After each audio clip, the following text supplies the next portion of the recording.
Excited? Probably Curious? a little bit of everything. Yes. Nervous, excited, curious, all of those things. As to be expected when it's something new, right? Mm-hmm. It's my first time. Okay. You've listened to some, right? I listened to a few of the earlier ones, but then when you asked me, I stopped listening because You didn't want to. it's very important to me to be original. That's awesome. So I just wanted to make sure that I'll listen to them after, though, for sure. Okay, sounds good. The 5 Elements of Letting Go, the podcast. Discussing mental health openly and freely, and learning tools and techniques to find peace.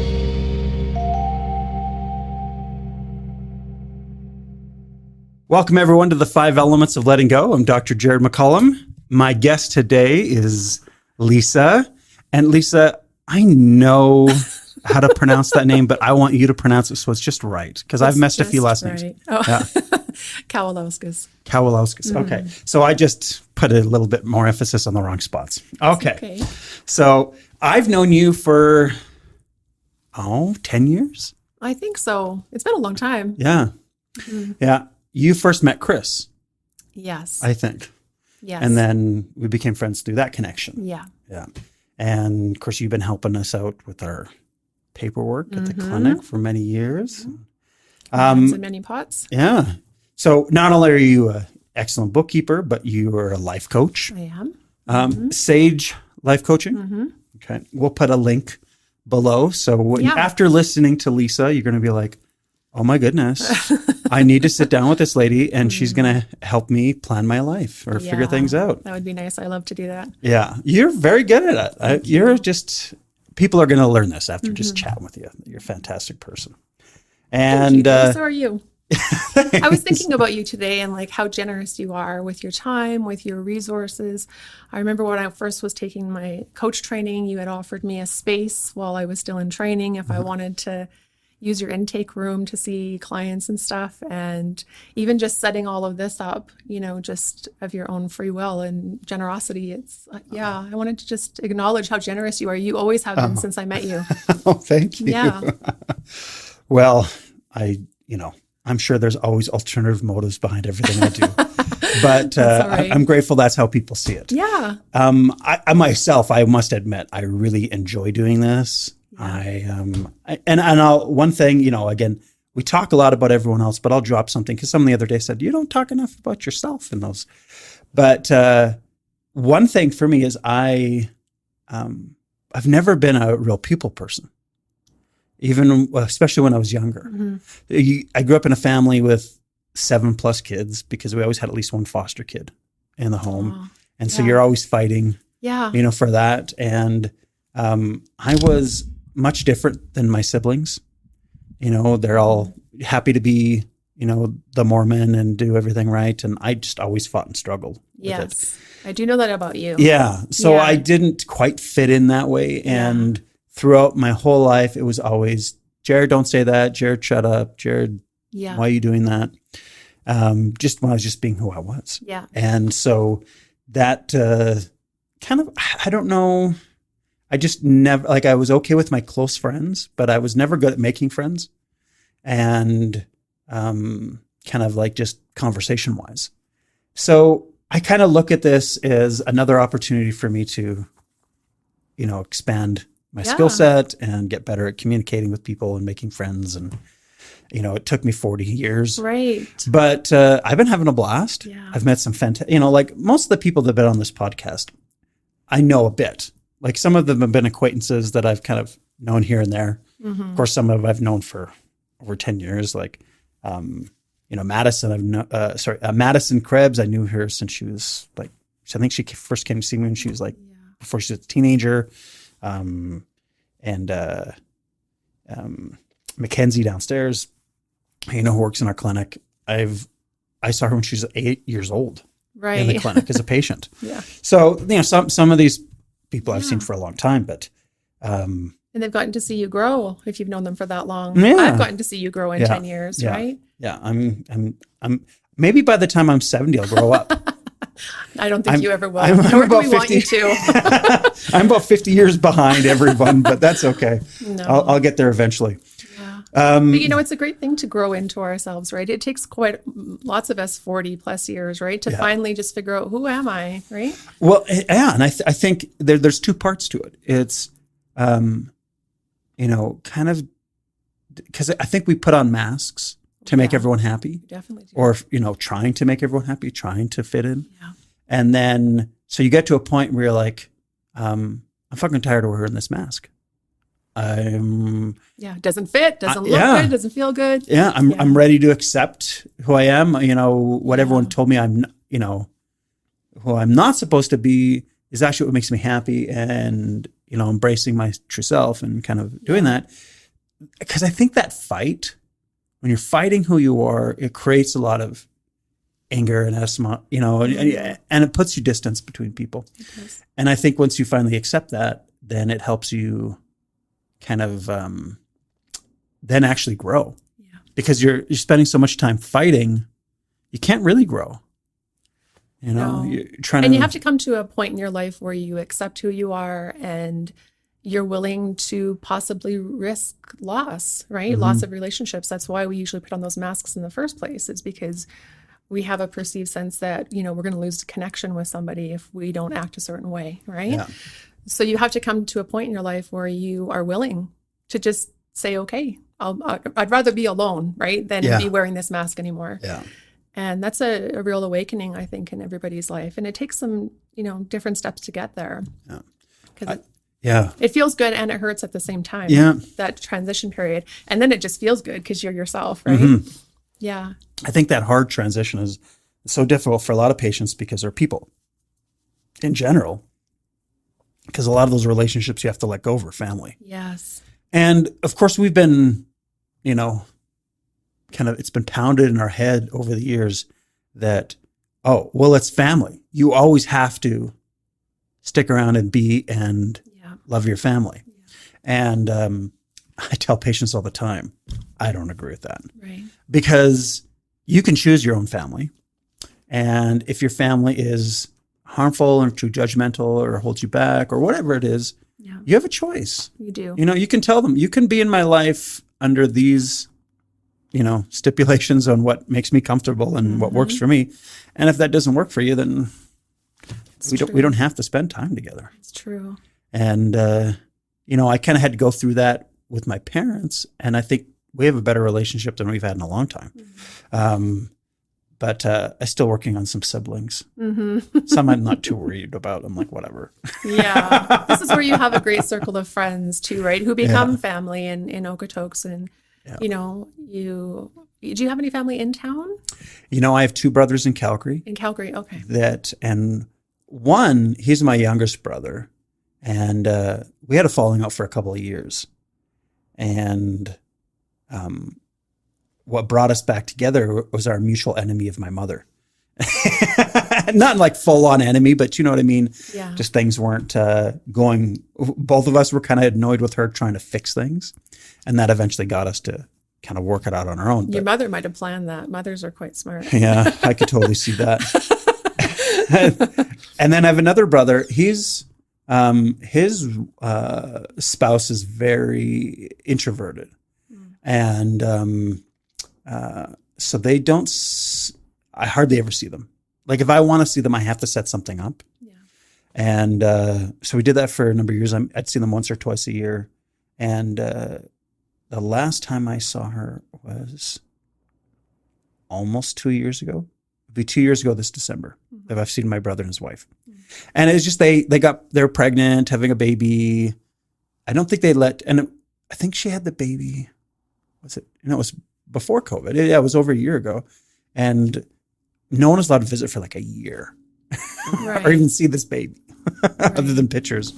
And I'm like, let them have their time if they want to, he's a nice guy. We get along. Yeah. But you kind of have to do life together, when you start to separate and not see each other for a while, or big life events don't happen together, it just creates a way of being together. You kind of have to do a life together, or else you grow apart and you grow distant in some ways, right? Yeah. You don't have as much in common. Yeah. So I don't worry too much about it. It's, someday, Someday. we'll hang out again and it's no big deal. That's too much about me. Let's move on. Okay. Well, it's nice to hear that you have family things. I think we all have family things, right? Well, we do. And I think it's just a matter of, there's no reason to feel guilt or feel bad that it's not right. how it's supposed to be. Yeah. Because it's what you want it to be. It doesn't have to mean for forever, right? Yeah. It's right now. This is what's happening in your lives. So exactly. And if you want it to be anything different, you can work on it when the time is right, or it'll work out. No big deal. Well, even on that note, you think about what we were talking about earlier with masks, and you get to a point where you decide to take the mask off, and all of a sudden you're in this in-between place where I don't really know who I am without the mask, but I know I don't want to wear the mask anymore. And you think about, what that feels like for yourself going through that. And then you have to think your friends might be going through that. Your brothers might be they might be taking their mask off at the same time, trying to hold a relationship as what it was, what it's becoming, and who we are going to be. It's messy in the middle of all that, right? So maybe sometimes some space isn't a bad thing, unless you can go through it together. But it kind of makes sense. You think about it, like we're all growing throughout our lives, even in a marriage or in a long-term relationship. It's kind of a miracle that we grow together, the whole way through 50, 60 years or whatever. Not for everybody, but for the people who do, I always think it's kind of a miracle with all of the growth, spurts that we go through emotionally, maturity-wise, all those things, on top of keeping your goals together and your values together. It's a miracle. Yeah, it's interesting because I think too, there's two parts to that. You have to be able to accept that person, that you're okay with their growth. Some people are intimidated by people changing and growing, and they don't feel comfortable with it, so they don't like it. And then in other instances, like especially with a partner or a spouse, if you're changing and growing and adapting and they want to just stay where they're at, that can be difficult too. Yeah. Because it's,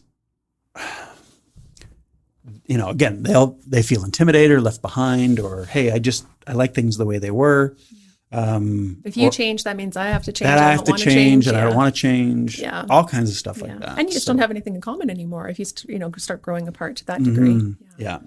So, again, relationships and family. Gee, that's a good thing. This whole podcast about mental health, because I'm sure that's what causes most of it. Especially during this time of more isolation, right, and quarantining and things like that, where we're spending more time with our families. And I hope you get along with your family right now, right? Oh my goodness. Or else it's maybe a time to make some new choices, get some help, whatever it is that you need to make things better. But, there was a time before this where maybe we could have skipped over things, or maybe we could have made it work. But now with this intense togetherness, it's definitely challenging things. Yeah, it's either going to strengthen relationships or teach people, this isn't working. We're not up for this. For me, it's made us stronger. How about you? Yeah, it's been great for Chris and I and the kids. Yeah. It's been really neat. We were home for 3 months. Yeah, a long time. Because we couldn't go back to work for a while. Yeah. But it was good. It was, that was the longest holiday I've ever had in my life. Yeah. And this was born of that, right? Yeah, this podcast it was. Born during that time. Yeah, during that whole process, it was just like, gee, I'm feeling depressed. Is anyone else feeling depressed? I'm sure they are. We should talk about that. Yeah. So that's why we're here. That's why we're here. Yeah. Are you feeling better now? I'm getting there. Good. No, I'm feeling pretty good. We've had a lot ever since we got back in. It's just been a sprint. Getting things set back up, and then we moved the clinic here. Yeah. So it's been quite a bit. One thing I like to ask when we start up is, because everyone answers it a little bit differently based off their circumstances, what they go through. But how do you feel we, in general, are handling mental health? And, as a collective? Yeah. As a community, gosh, there's as many answers for that as there are people. Yeah. For sure. But overall, I feel like, in my world anyway, I feel like it was a good time for this to happen because, I've heard some of your guests talk about, how it's so good that we're talking about things right now, and we can say, hey, I had depression during COVID, and it's okay, right? We can be here with you through that. And in my sort of professional world, it feels like, I don't know, I don't even know how many years ago, but, when Brene Brown kind of came on the field and she started talking about authenticity and vulnerability, and that it's okay to have a story, and it's okay. Not only can you have a story and is it okay, but like, hey, if you share it with us, we can be there with you, right? We can support you. And so to kind of have that dialogue happening for the previous years leading up to this, I feel like it's kind of opened a door in a way that, it's okay to be vulnerable, and it's okay to, if you're having a hard time right now. So I sort of feel like the conversation helps, just, not having to hide it, right? If you're having a hard time. So on that note, I would say that I feel like maybe we're okay, but I also know that if things weren't good before this, that this could become a little bit of a pressure cooker, and it could have made things a lot worse. Yeah. So, but talking about it is so important. That's why I love being a coach. Like, talk about it, right? Yeah. Just get it out of you, because our mind can kind of circulate. And how many thoughts do we have a day? I don't know. There's some research around that, but we just get it out. Tell somebody, right? Yeah. It's interesting, while I was all locked up at home, one of the things I did is I took a life coach course. You did? Yeah. Awesome. I don't think it wasn't nearly as in depth or as well put together as the one that you did for training. I'm curious. Yeah, it was fascinating because I didn't know much about it. I knew it wasn't counseling. Yeah. But I didn't have an understanding of their approach. Yeah. And I was pretty impressed because it's not about telling people what to do or solving their problems. No.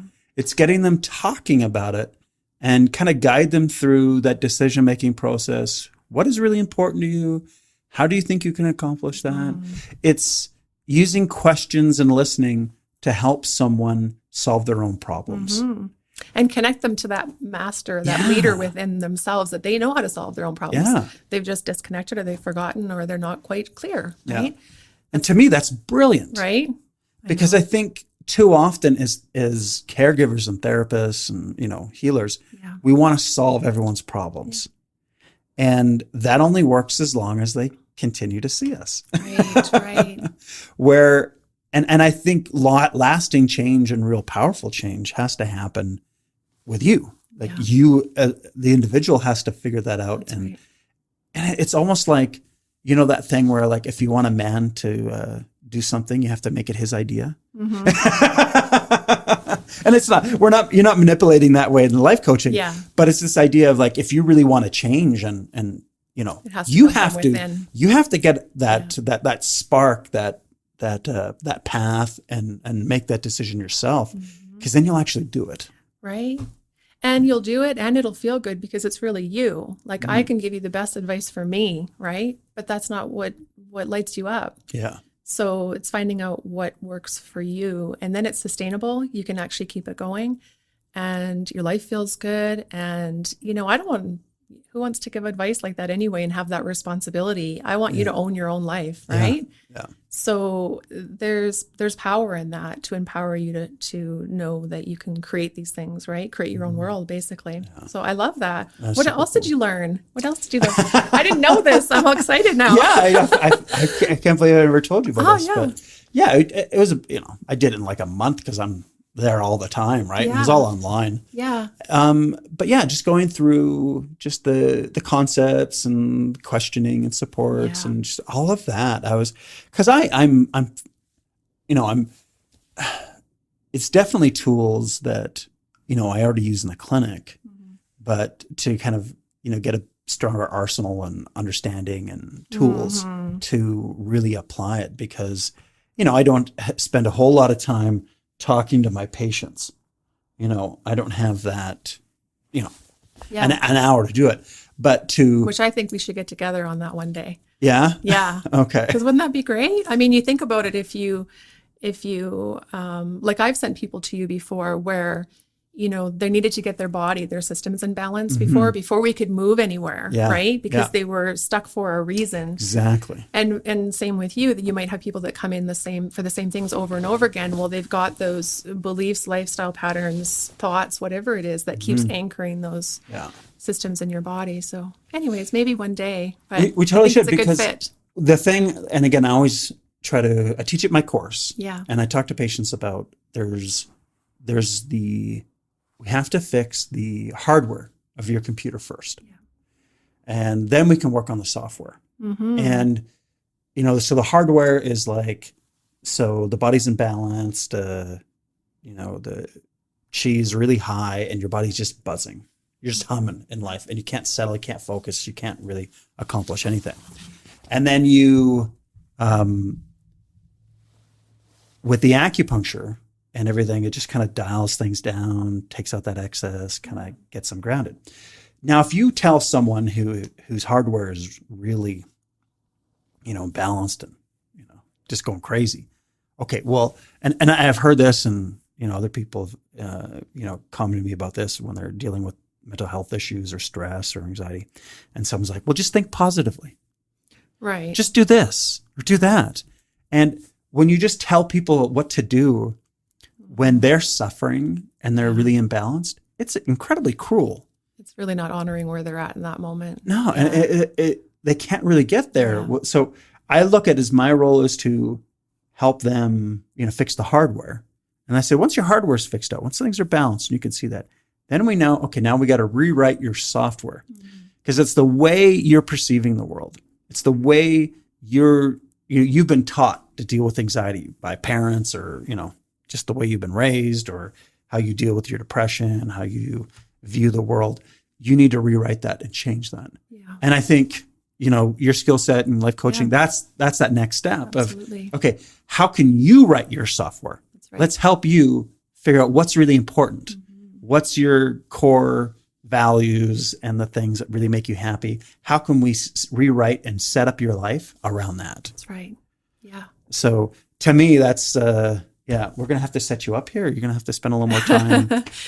It's important. I'm just thinking about it. It's kind of like that cycle or the snake that eats its tail, right? Just going round and round. And when we set our lives up in that way, the chances of us getting to that buzzy point again, or when we're not settled and feel like we don't have control over our thoughts, sure, those moments can come, right? Mm-hmm. I mean, we're human. Life happens. But they happen less often, and we can get back to center faster. You know what to do now. Right? We know what to do now, and we know we have a new baseline, right? And I think that that's really important. But it takes some practice. It takes some work, to constantly, I love to just check in. Like before I came in here today, you asked me if I'm a little nervous, excited. Yeah, did a little check in. How am I feeling? Yes, this is new. Yes, this is exciting. No, I don't know what's going to happen. We all have this quest, desire to have certainty or whatever. And so I just do a quick body scan. I'm in my car, how do I feel? Is there any places of tension? Oh, my stomach is feeling a little bit, because that's my thing, my lovely earth quality, which you've taught me. But am I relaxed? Am I breathing all the way into my belly? All of those things, right? So I kind of do a quick body scan. Everything's okay. If anything needs attention, you give, put your hand on your tummy or something, give a little attention. Yeah.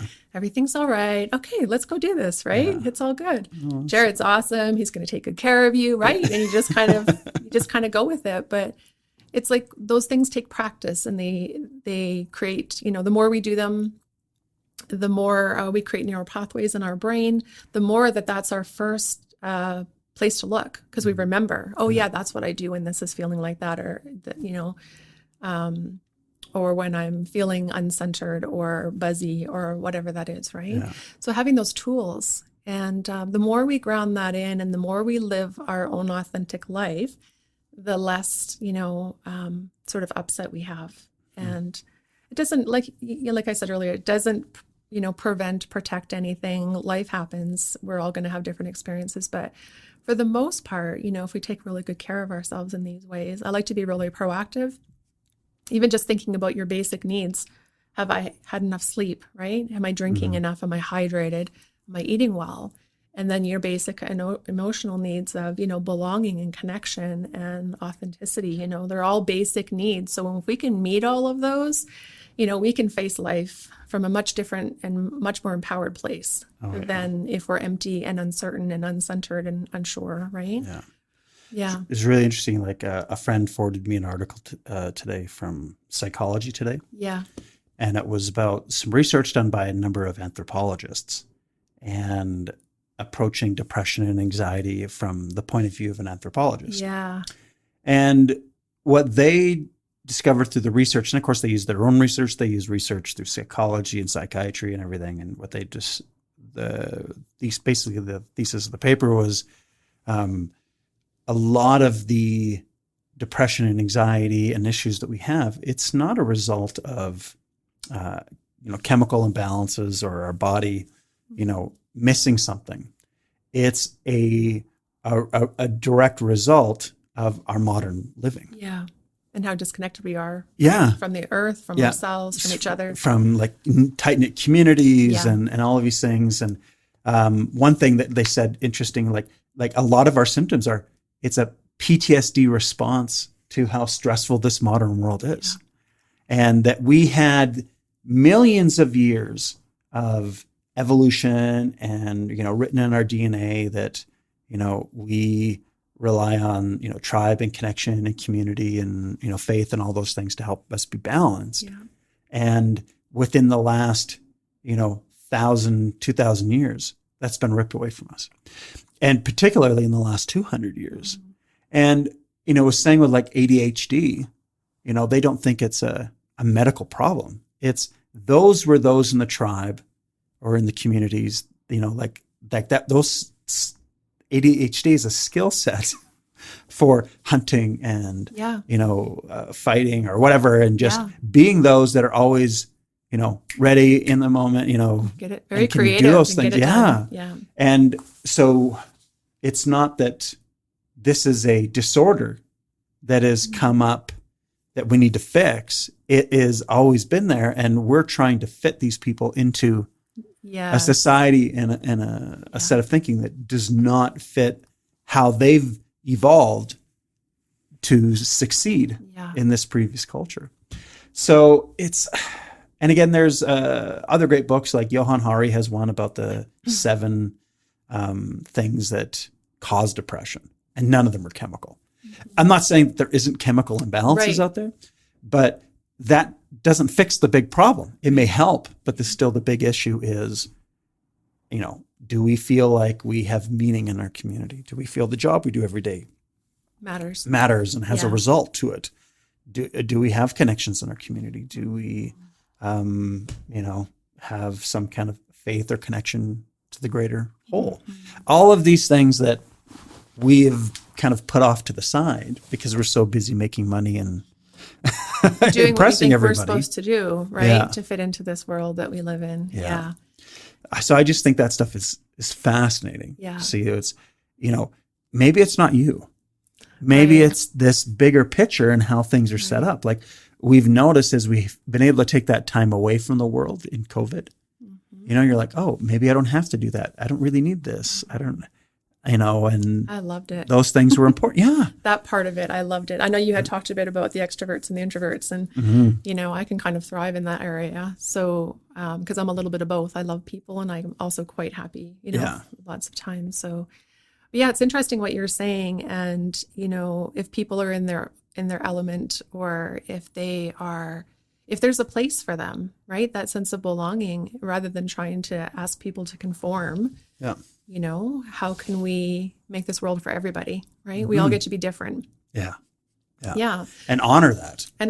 Yeah. I think so we had, once we with the Industrial Revolution, as we all moved into cities and they needed factory workers. Yeah. And they discovered that, the assembly line, the factory, this works. And so we set up our schooling all around it. Mm-hmm. We set up all our training around this, still to this day, kids are taught education in a way that was designed around training factory workers. Yeah. To sit in one place, do one thing continually, keep your mouth shut, get it done, we're training them to work, not learn. And, we've learned how unhealthy this is for children in our community in general. And we need to recognize these things so we can change them and improve. Totally. Yeah. And just as you're saying that, I'm aware of, how much it hurts people inside when they don't feel seen or accepted. Yeah. Right. And so, to kind of, I understand that for a peaceful society, there's got to be some kind of conformity, some kind, right? Mm-hmm. We all help each other and we're cooperative and all those things. But taken to its extreme, where there's no room for anybody to be different, right? Or for somebody, I mean, I think the schools are getting better about not being able to sit in a desk if you are that person, but it takes some special conversations and some special, ways of setting up the classroom or the day to make that happen for that child. It's not the norm, right? Mm-hmm. The norm is that you sit at your desk, and it's kind of sad. And then we grow up to be adults who don't really know who we are, and we go to see life coaches, and I mean, it all starts from way back then, and this layer after layer of conditioning, right? Yeah. So I love being a part of like peeling those layers back. Who we are. It's okay to be you. Who are you? Mm-hmm. So it's one of the reasons I love you so much. I have always just seen you as yourself. You are just yourself. You say what you want. You do what you want. I love it. You're so colorful, right? Like full permission to be you. I think that's really it's inspiring. Well, I'm glad you enjoy it. Yes, I do. I know you get in trouble for it sometimes, but that's part of it, right? You take the risk, but I enjoy it. I was talking to someone the other day, and they're like, "I'm going to run for town council," they said. And I'm like, "Great, good for you." And they're like, "You've ran before, haven't you?" And I'm like, "Yeah, I did years back." And they're like, "Are you going to run? You should run with me. You should run again." I'm like, "No." I said, number one, I think we have too many white straight men in politics as it is. I think we need more women. We need more representation from, more diverse group. Yeah. So I'm quite happy to support and, encourage those other people to follow that. But I learned very early, I ran for politics twice. I ran federally and municipally. Good for you. And I learned quite quickly, I'm not a politician. Hallelujah. I mean, can we have a few people in position that aren't politicians? That'd be awesome. Yeah. And I'm terrified of what winning would do to me. Oh, okay. Because I have a close friend that won. Yeah. And we talked about it beforehand. I'm like, hey, you're awesome. We think you're going to do fantastic. Watch yourself. Don't be whipped into being about the party. You be you, represent, your writing, all of that stuff. And it changed him. Yeah. And, it's kind of sad because I know he's an awesome person, really dynamic, could really do some amazing good. But then when you're only limited to one set of ideas and one group of people to please, right, you can't really be that same leader as you need to be. And the pleasing is probably the key word there, which is, to be fair, you're a public servant at that point where you're working for the people, but you can see how you can kind of get lost in there. Yeah. Yeah. And I'd say or do something, and then I'd only last one term anyway. I'd like to see you at the House of Commons. Shake that place up. That would be great. I'm just going crazy. Yeah. Sometimes they need someone like you in there, I think, just to shake it up. Well, hopefully we'll find someone else to do that instead. Yeah. Now, one thing I'm curious too is, I think we all kind of go into, healing and support positions. One, because, we're incredibly curious and we want to help others, but we learn things ourselves through that process that help us. Now, what have you learned from, your life coaching and going through that what has it helped you overcome or change or develop in your own life? Oh, gosh.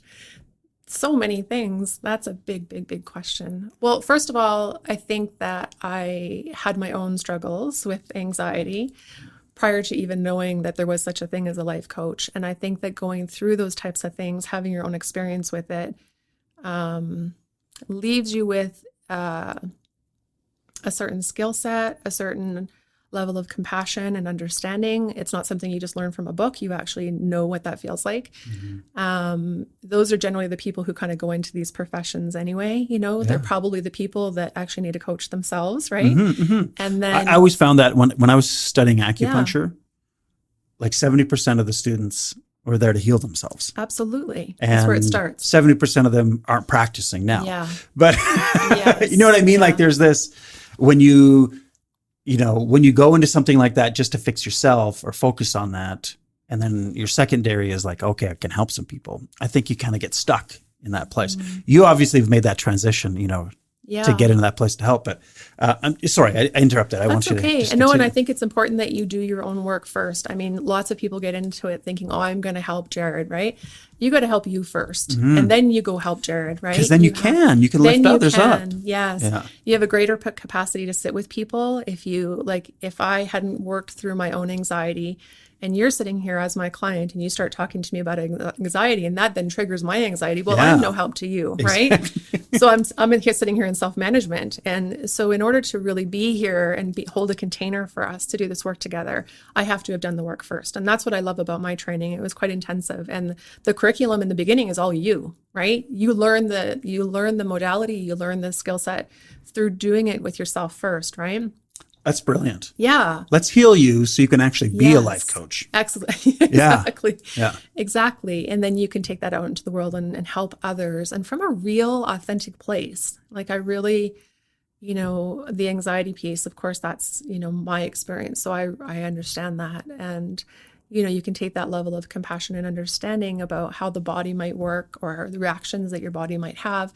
And you can, place it into, is it anxiety? Is it depression? Is it sadness, anger, all of those things, right? You can sort of have a sense, even if you haven't had a hand experience with each of those things, you can kind of apply them. But yeah, it's really, well, first of all, I remember I didn't even know what coaching was. And I had heard from a friend, they were like, you should really be a life coach. And I was like, what's that? Right. And I didn't even know what that was. I thought of coaching. What should I be that I already am? Right. There you go. I am that. I thought of coaches as like sporting, like we all do. Right. And then I heard it a second time. And then I thought, okay, I'm like, I hear you, universe. Right. And I'm going to look this up. And I found this, fabulous school. I was so grateful for that. And I've had a wonderful, wonderful journey, but it's an ongoing, always, applying it to yourself. There's layers. We're not like, it's not a one-time thing. Your anxiety's done, you're fixed, that's it. It's like there's another layer that comes in 6 months and you're like, oh, I thought I already dealt with this, right? Yeah. Here it is again. But we go deeper and deeper. And I think there's a bit of wisdom to that. I know a lot of my clients get frustrated with that. They're like, I can't believe we're here again.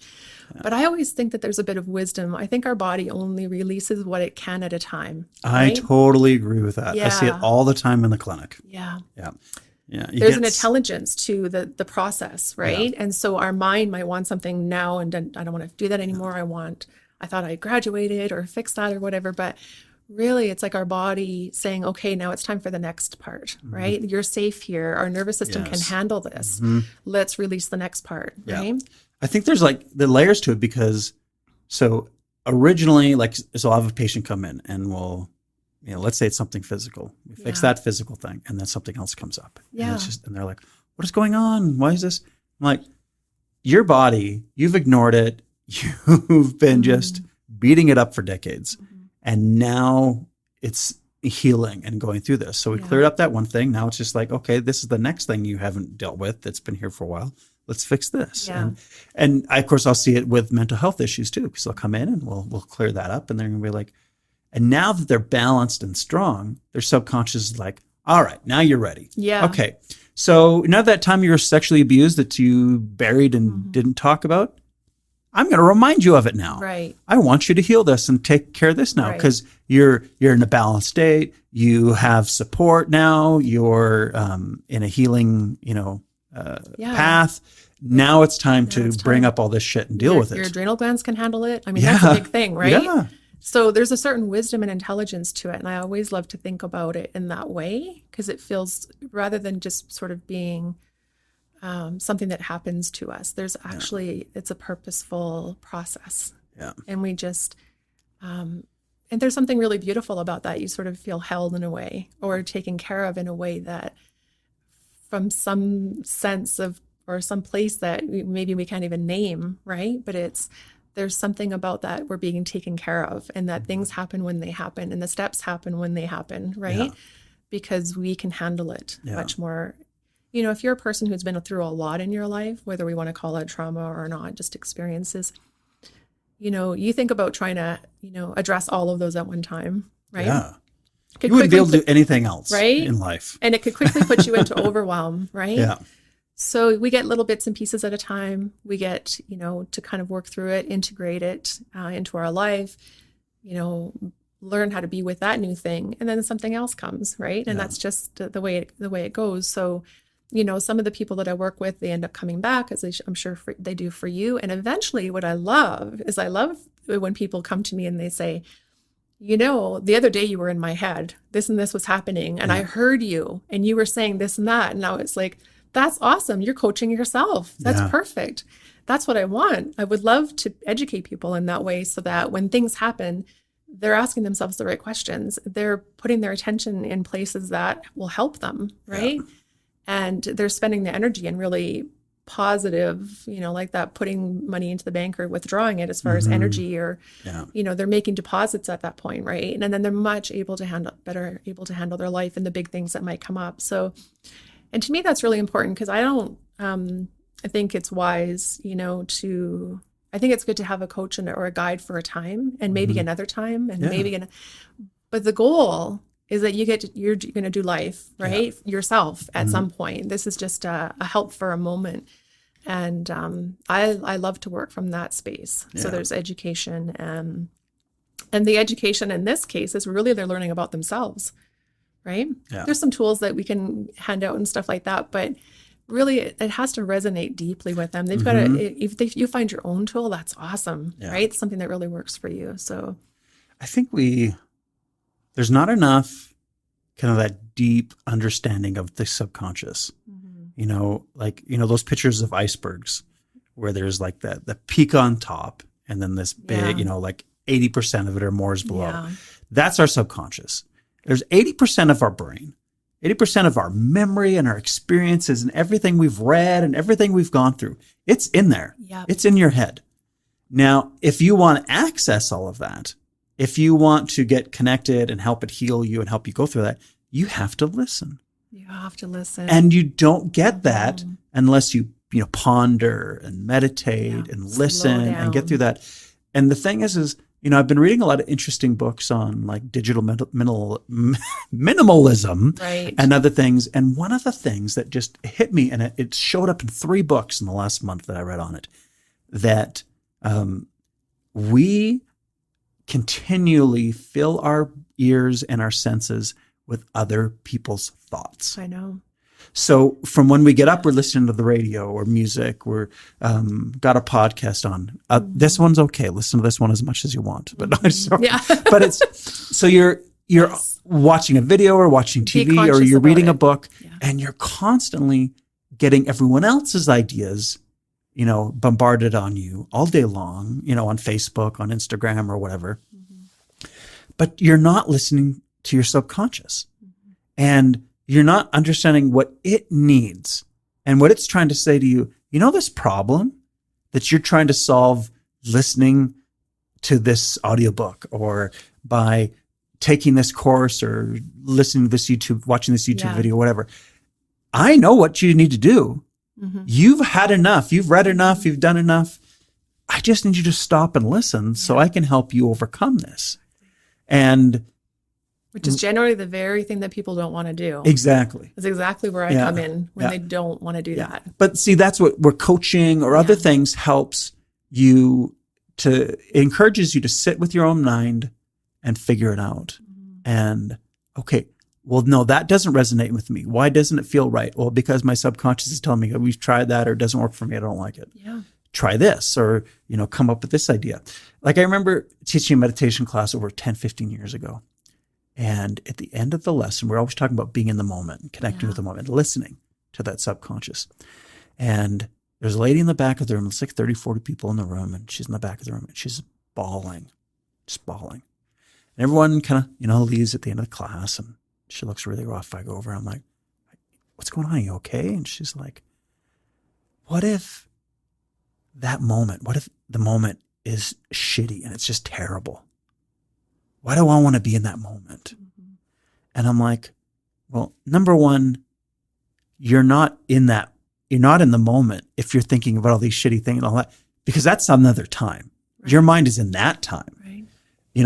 We need to learn to be in the moment and just be with the thoughts and be safe and comfortable in the moment so that we don't feel overwhelmed by all those experiences of the past or the stuff of the future. We're in the moment. The moment is always safe unless you're being chased by a bear. Yeah. And how often is something really happening in the moment where you're really in danger?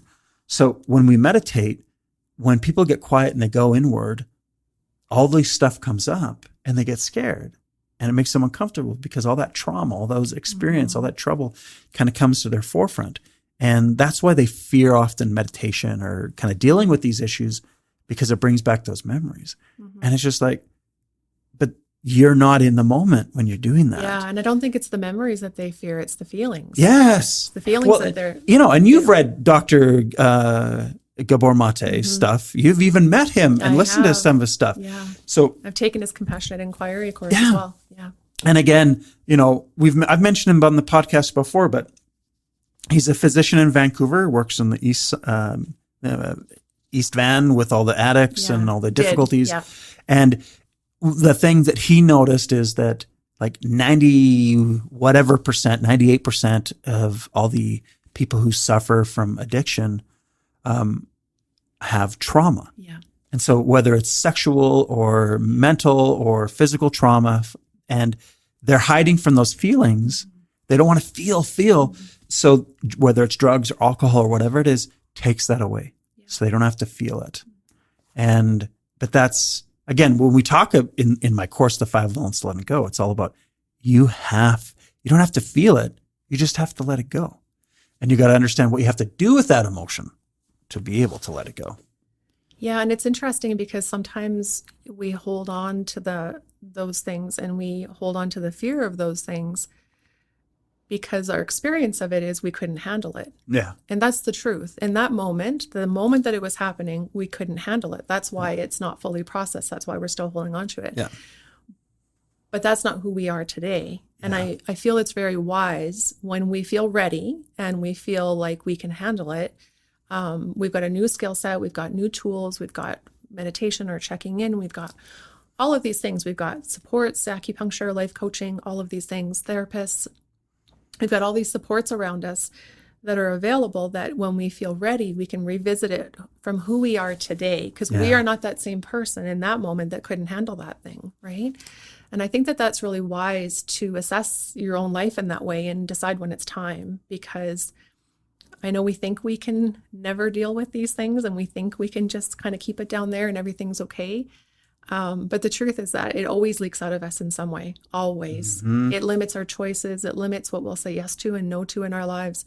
It limits our relationships. It leaks out in so many ways that we think we're holding it all together. Yeah. And maybe we are for a time or to a degree, but it comes out. And I always think, wouldn't you rather do this on your terms? Yes. Because when you hold on it too long, it gets so heavy, so difficult. And then all of a sudden, everything explodes. Yeah. And it comes out when it wants to. Yeah. And you have a breakdown or something, or you get anxiety, it just builds up and manifests. And when we can do this on our terms. And I love to remind people of that, It's not a matter of, if, it's when. Yeah. So, and again, I like to take a very proactive approach to life and to things.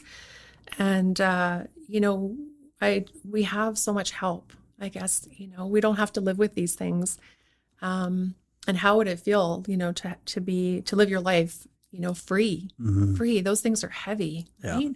Even just not being ourselves is heavy, right? There's all kinds of things. So yeah, I'm with you. I think that, to the best of our ability, try not to be afraid of an emotion. I always think of emotion as like energy. It just wants to move. See, just wants to move. Yeah. Let it move. Yeah. It's like sound waves, like you standing in front of a speaker and letting the sound waves come through you. If you stand in front of that speaker and you're all tense, right, you're going to have a whole different experience than if you just let it flow through you. But, I also have compassion. People get to do this when they want to. Yeah. When they're ready. Yeah. It's got to be their idea. It's their life. They get to decide how they want to live. Yeah, and I think when people are like, "Oh, but I can't do that. I'm not that person." Yeah. But do you want to be that person? Yeah. Well, to be that person, you have to do it. To become that person. Maybe this thing is to help you grow into that person, right? Your subconscious knows what you can handle, knows who you are, knows what you can do. Yeah. And it's just like, you're ready, let's do this shit. Let's not waste time. Let's heal you. And, like when it comes to that energy of emotions, like, again, I pound this again and again and again, that, emotions are signals of perceived imbalance. Yeah. So, our brain, it's not like we were taught for a long time that it's stimulus response. You see something, your brain tells you, okay, this is happening. We should do this. But that's not how the brain works. The brain doesn't respond off stimulus. There's a stimulus. The brain predicts what you should do. Because if it sees something enough times, you do it automatically. And that's how you respond. Now, why is this important? Because if you just responded based off who you are, you would always make good choices. Yeah. But the problem is the brain predicts how you're supposed to respond based off your prior experience and exposure. So if you've been taught that whenever someone challenges you, you fight because that's what your dad did, or you panic and shut down because that's what your mom did, or whatever, your brain will always predict what you're supposed to do based off what you've always done and what you've experienced. And it's so limiting. Yeah. So if you want to change that, you have to change that prediction. You have to tell your brain, well, okay, that's what you think. That's not what I'm going to do now. I'm going to do this. And then you create new predictions, new responses, because those emotions come, that energy from that emotion is just showing you that, well, based off your experience, when you feel something unfair and unjust, you feel anger. And now you have this energy. You have a choice. Are you going to get angry? Are you going to repress this anger? Neither help us. Yeah. Neither get us anywhere. They just cause more problems. Yeah. We want to be able to take that energy, transform it into action, because emotions are an action. They just want to move. Yeah. They just want to move. Yeah. They just make us feel, and they distract us from the moment. In the moment, feeling that emotion is fine. It's a signal. It tells us something. Okay, I'm angry. All right. Now I can get angry and blow up and hurt this relationship or make myself look like an ass. Or I can repress this anger and make myself sick and give myself headaches and migraines or whatever. Or I can take the middle road. I can, use the synergistic expression for that emotion to let go. And for anger, it's self-assertion. And so, that's why I try to work with emotions and give people the tool. Yeah. That this emotion is telling you something. It is telling you something. And, people are always surprised at how quick it moves when they let it. Yeah. Like when I'm working with people and they get to experience that and they're like, this thing that they thought if they ever let themselves feel it, they thought that this big wave was going to crash over them or they were going to be overwhelmed or something. And most often they're surprised at how fast it moves when there's no resistance and that it wasn't nearly as bad as they thought it was going to be. Yeah. Right. Yeah. So when you start to get in a more harmonious relationship with your emotions or with life in general, I mean, we're in relationship with everything in our life, right? And really start to learn, like I love anger personally. My relationship with anger is awesome. Yeah. Stuff happens. Shit happens when you're angry. Yeah. Like things that maybe needed to change 6 months ago and I just didn't take the action or have the courage or whatever all of a sudden. And it is in a very, nonviolent, compassionate, assertive way, right? I don't come at it, in a destructive way, but I love anger. I see its purpose. Right. And it makes great changes in my life. When I'm getting mad, something's going to change. Right. And I think that's great. So, but we all have our challenge. Mine is with fear. I'm always working on my resistance with fear still to this day. Like that relationship isn't as fluent or harmonious, but I've come a long way and I can say yes, way more. I have way more choices and, it doesn't affect my life nearly to the degree. I mean, I was almost, staying at home, not participating in life at one point. So we have so much more help and resources, and even our belief systems around what these things mean, even just challenge those too. Like I remember when I had anxiety, my kids were little. Yeah. I think they were maybe 4 and 7, I think, when it started. And I had a belief based on my own conditioning that if I was experiencing something like that, I wasn't therefore competent, I'll use that word, therefore able to parent my children properly. And I worried if I shared with people to the degree that my anxiety was, that I would lose my kids. They would think I was an incompetent mother, right? Now, was that true? No, not at all. Yeah. If I didn't have that certain belief system, I probably would have got help a lot faster, you know? Yeah.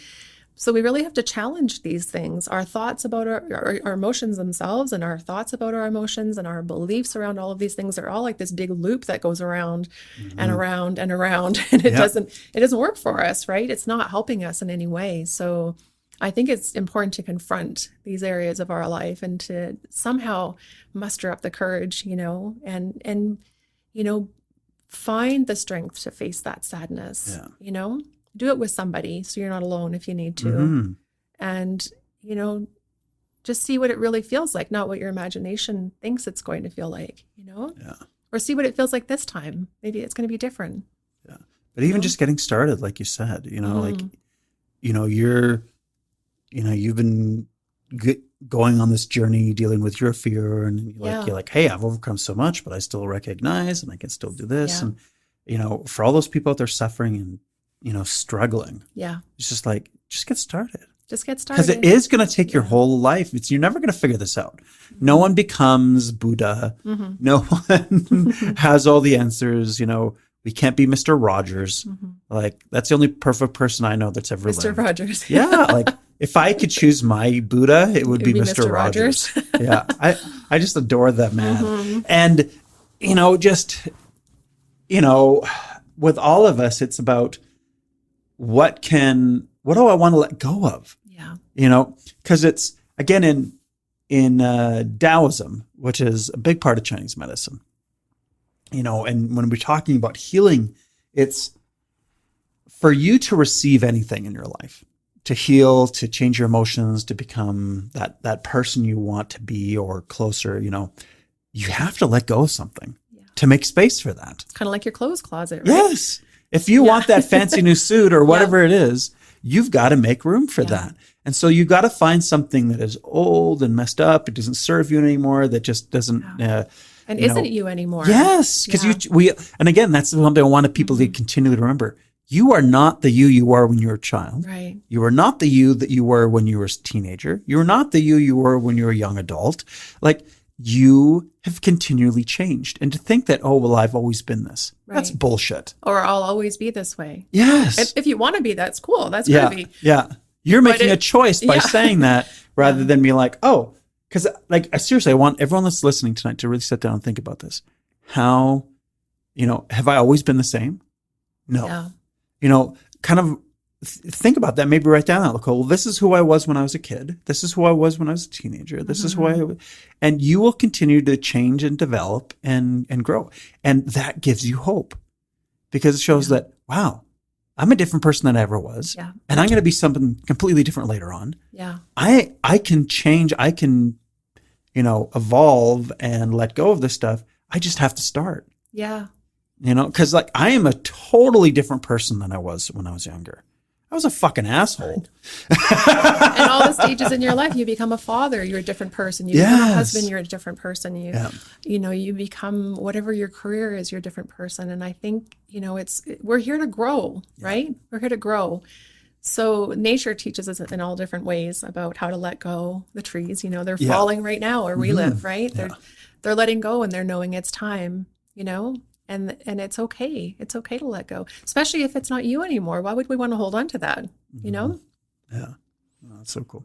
So it's just getting that courage, like you said, to take that first step. And again, like it's interesting, like when I teach about the water element in the 5 elements letting go, you know, its extreme emotion is fear. Yeah.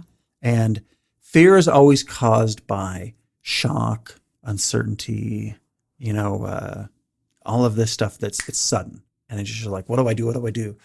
And the kidneys, you know, that's the main organ, kidney and bladder. Yep. What sits on top of the kidneys? You got the adrenal glands. So the adrenal glands are designed there that when we have a sudden shock or something fearful, we have that adrenal response. And it floods the body with adrenaline to give us great power and ability to actually do something.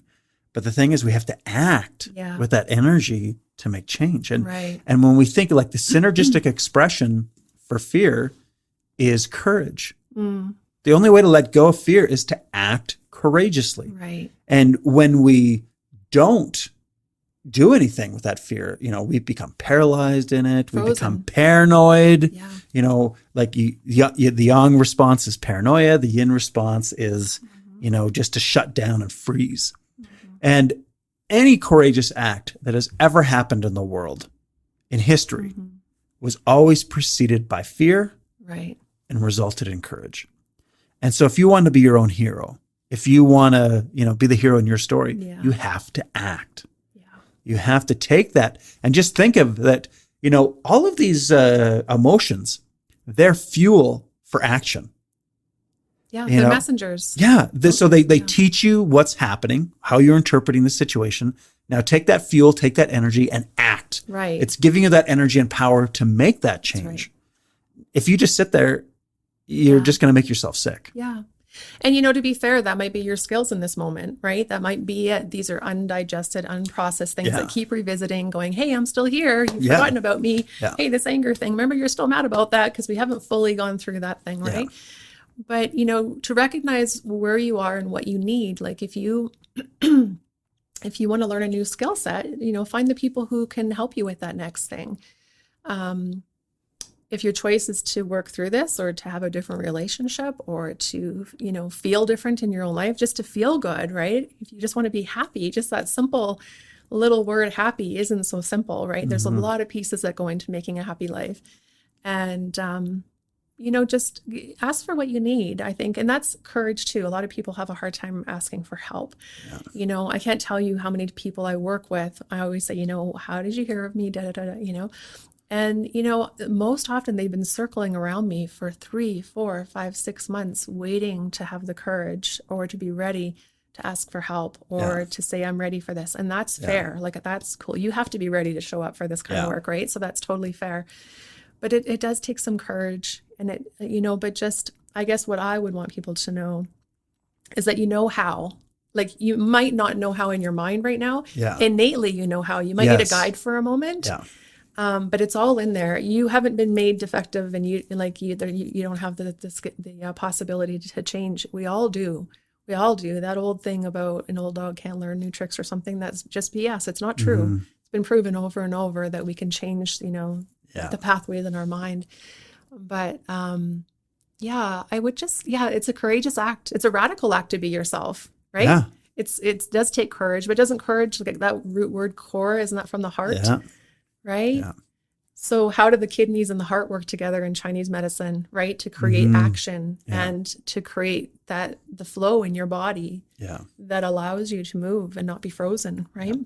And I think one thing to emphasize as we're talking about this is, your core self, who you are, is good enough.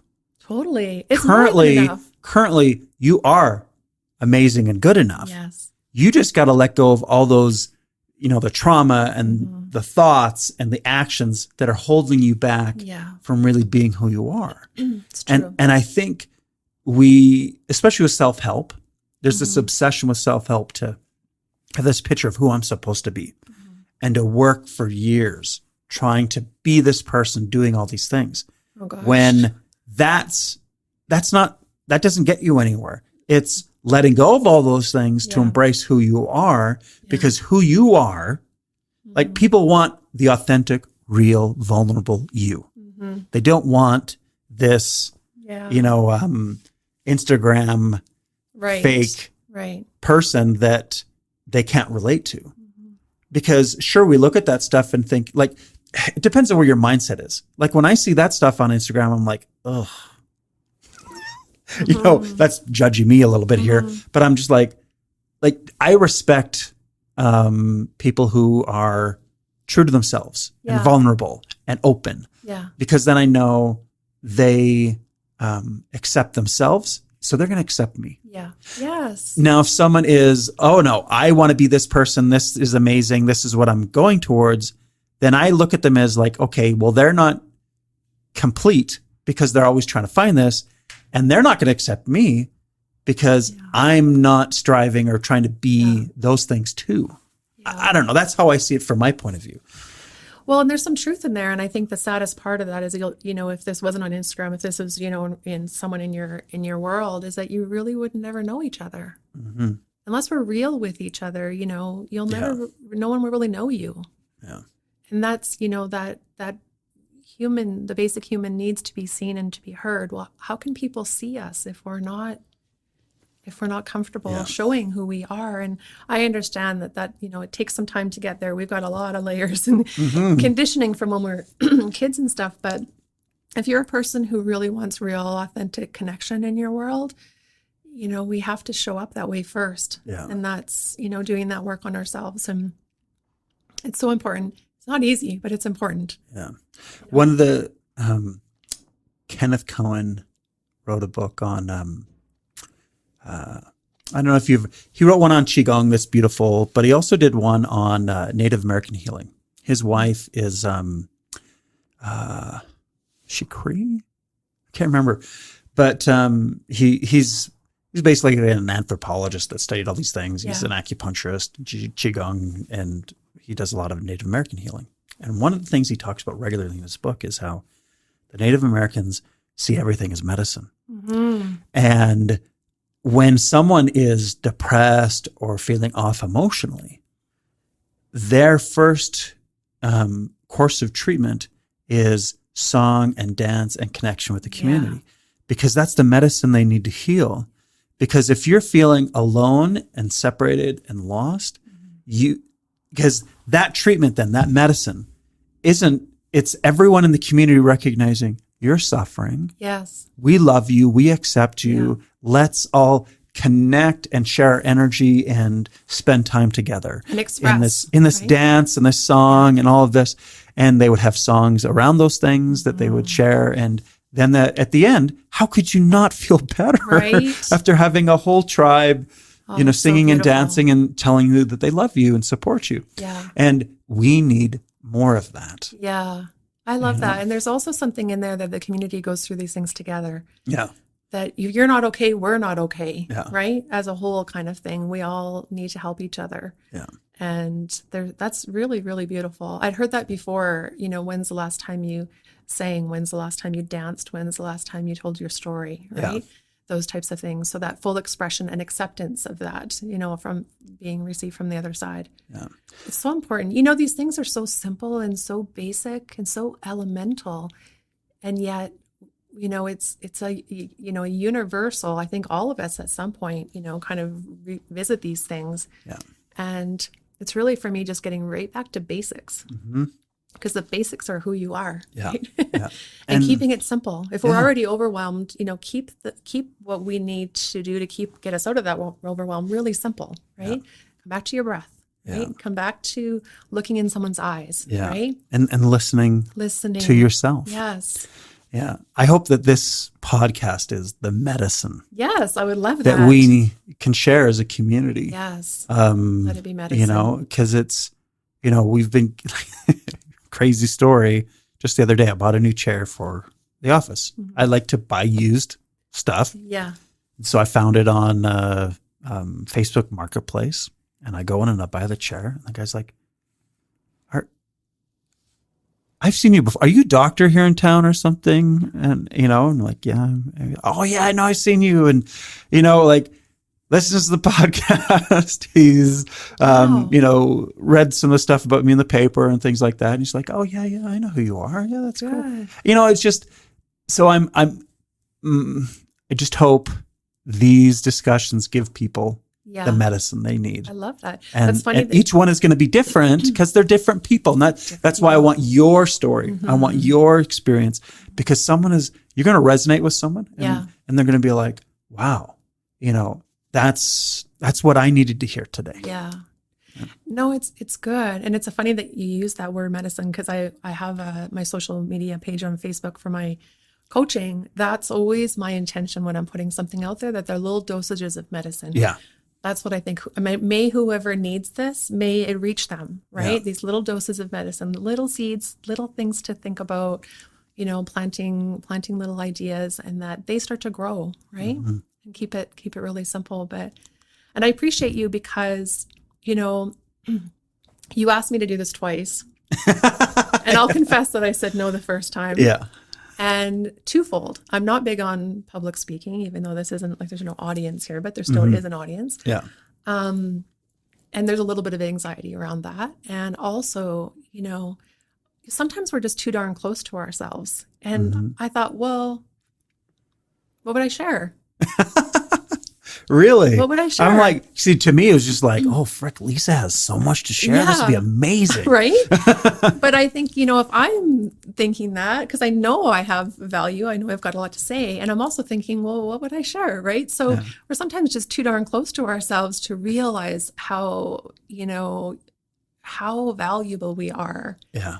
And then the other piece was a little bit of anxiety around public speaking. And I was like, the universe comes at me twice. Like you didn't ask once, you asked twice. And I was like, okay, I'm going to say yes. Cause I trust that there's something here and challenge myself, right? Just challenge it. And it's okay. Yeah. It's okay. I'll get through it. I'll live.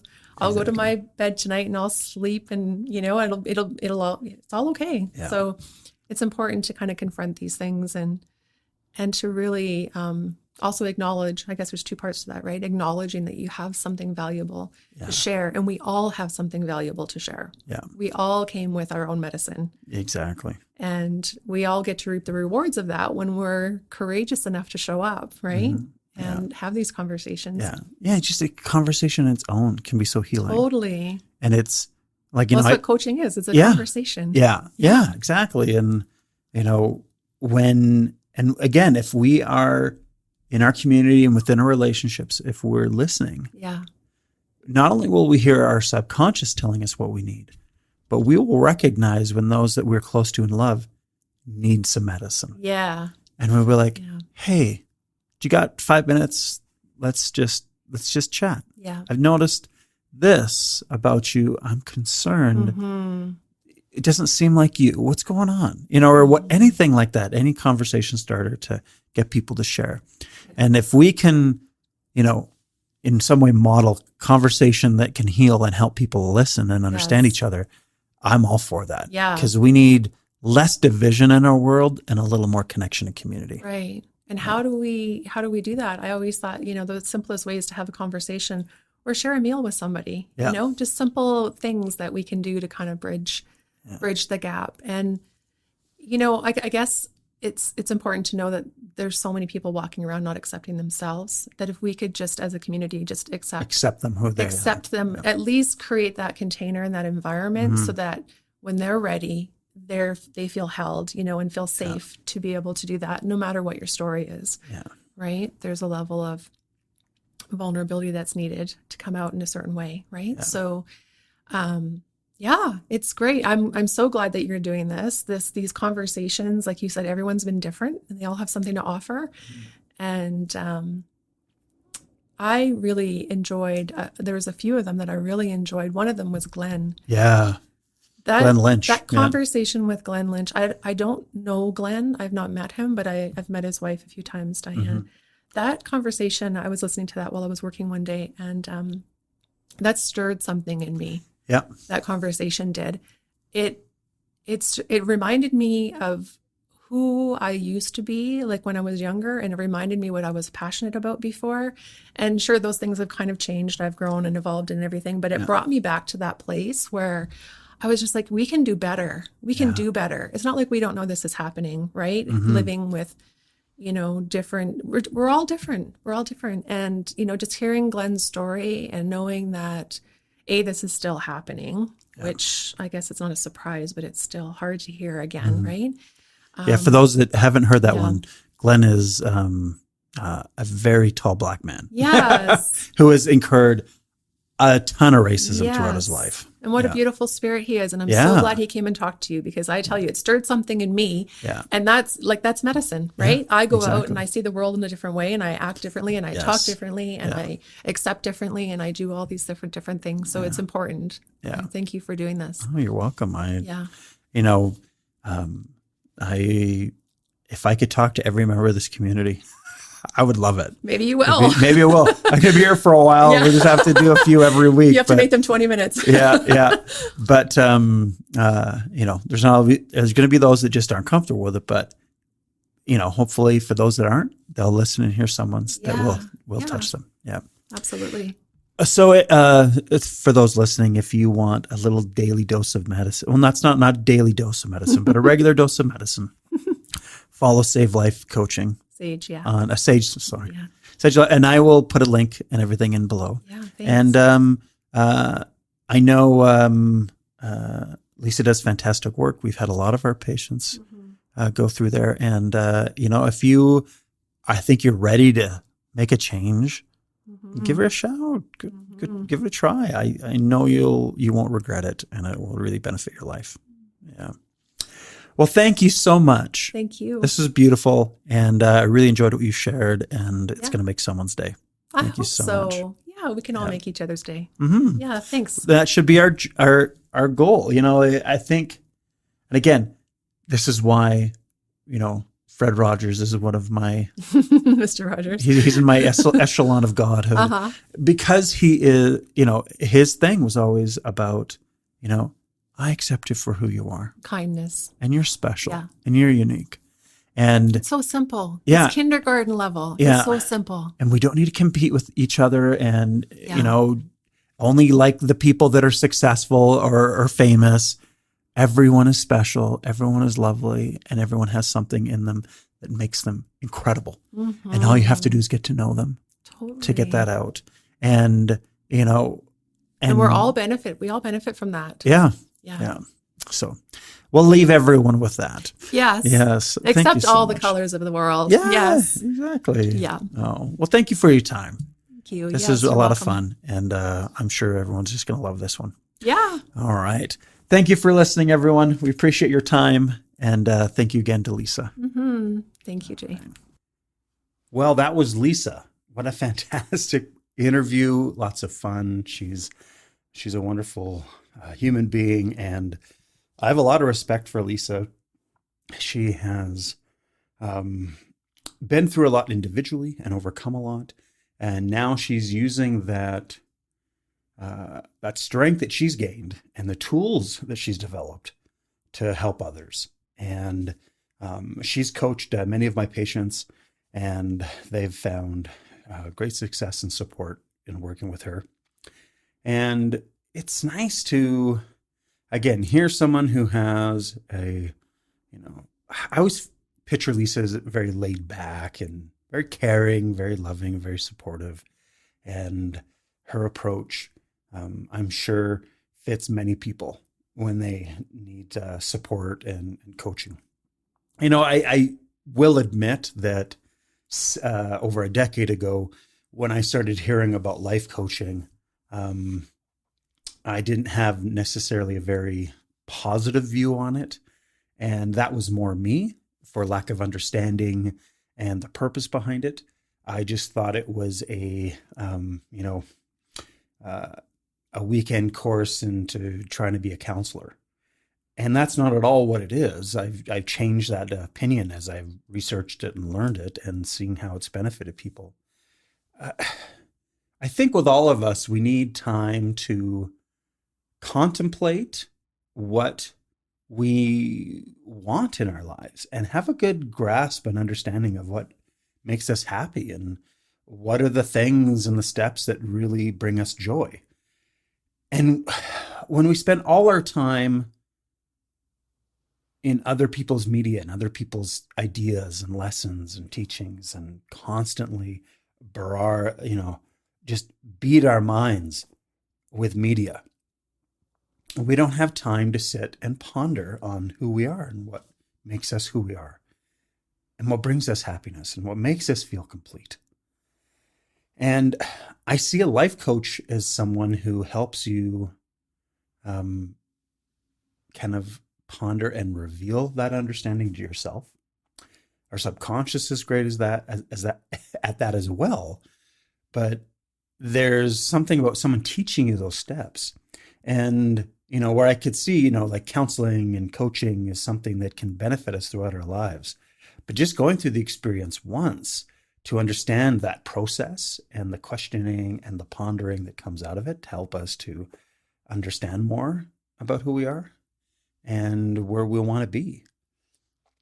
I think if we don't have a clear understanding of what that is, then it causes us a lot of internal turmoil when we are struggling to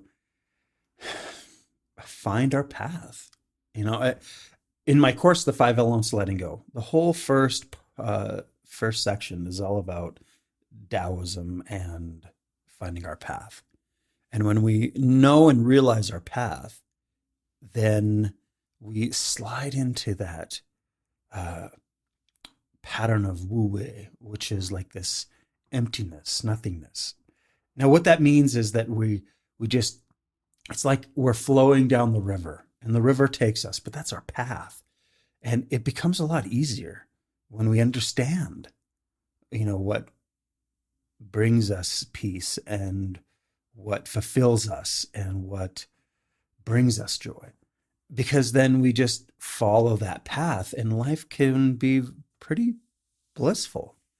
There's always struggles and difficulties, but you're on the path. So there's this strength and understanding that comes with it.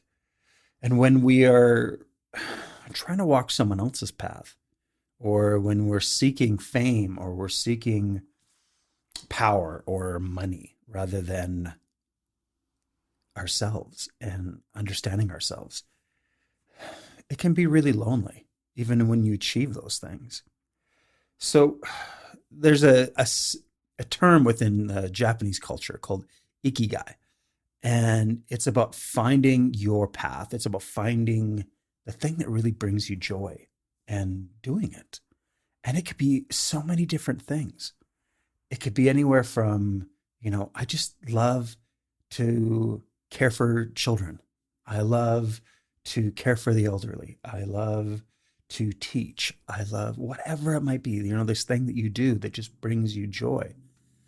I can remember watching a video years ago, and they had interviewed this former surgeon, and I can't remember if he had a head injury or something. But something had happened to him, and it really made him kind of question the path that he had been on. So anyway, he sold all his stuff, quit his practice, kind of retired, moved to Malibu, I think it was. And his favorite thing, apparently, to do is to rollerblade down the path along the beach. And this particular movement of like balancing on one leg and leaning out and just riding that edge just brings him bliss. And his whole life is centered around just rollerblading now. And you can see this joy in his eyes and this peace.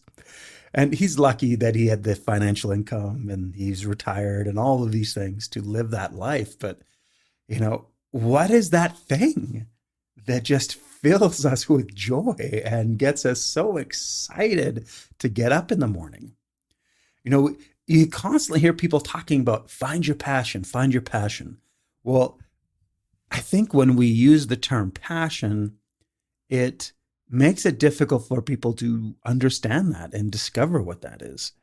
And I heard Mel Robbins recently, she refers to it as energy. Like, what gives you energy? In a world where we all feel kind of worn down and tired and beaten down because of the stresses and the speed of life and everything that's expected of us. What's that thing that even when you're super tired, you have energy to do? That you're like, well, I've just done all these things and, I'm a little stressed, but wow, I really want to do this thing.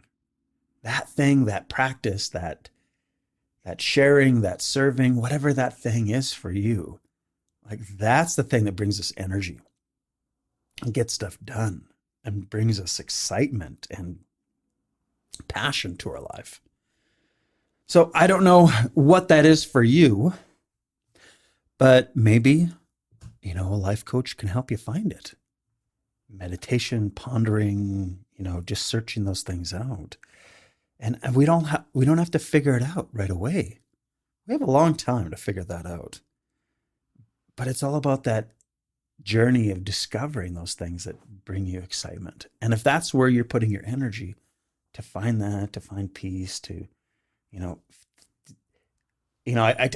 one more thing before I stop rambling here. I talk to my boys about, their plans in life. And I talk to a lot of young patients that come through the clinic when they're trying to decide what career or what to study or this or that. And I heard someone say something once that I thought was really powerful to help kids make those decisions. And instead of asking them what they want to be when they grow up, you ask them what problem they want to solve. And I think this is something that goes for everyone, not just, the young people trying to plan their life, but all of us at any age. What problem do you want to solve? And then put your energy towards it. Put your excitement and your skill set and your education and your focus to help solving that problem. Because even if you don't get rich off of it, you will find peace. You will find your Ikigai. You will find your Tao. And from that, you will find peace. And it is through that kind of practice and service and connection with community that are, three of the most important pillars for us to find and achieve a balanced mental health. And I encourage you all to take some time to ponder these things this week and, share in the comments, send me a message, if you have any questions, if you are struggling to find that, if you want some, a little nudge, or if you figured it out and you know what it is, I'd love to hear it. I want this podcast to be a real connection for the community. So, let's share, let's get involved. If, I want this to be this podcast isn't just mine, it's the community's. And, if you feel there's someone out there that their story will help our community, I want to share it. I want to sit down with that person. I want a variety of individuals in this community. And, I'm, as I start out here, I'm working off the people I know and my connections and my friends and so on. If you know someone, I would love to hear from more, immigrant Canadians. I want to hear from more religious people. I want to hear from, young adults that, have overcome stuff or are going through things that are a little wise beyond their years. I want to hear from my community. And if you can suggest someone that you're like, wow, they tell a great story. They've been through a lot. People need to hear about them. Our community needs to know about these people so that we can relate, that we can learn, that we can understand. One of our most powerful podcasts was Glenn Lynch, because he doesn't represent the majority of people here in Okotoks. And his experience and understanding opened our eyes to what racism is and how difficult and terrifying it is for someone. And we need to share these stories so that we can understand one another and become more connected as a community. So thank you so much for listening to my rant here at the end. I always wonder who listens to these. Do they listen to the interview and then as soon as that's done, they stop? Or do they listen to my ramblings? Anyway, thank you. I really enjoy, sharing these stories, and I've got some amazing ones lined up here in the next few weeks, and it's going to be great. And, if you know someone that can share it, a great story in our community, please reach out to me. And, please share the podcast, rate it. So far we have a 5-star rating on Apple Podcasts. Thank you so much for everyone that rates. And if you leave a rating with your name and everything, we'll give you a shout out on the podcast. Love it. Let's get more involved with everyone that's listening. Thank you so much, everyone. Have a great week.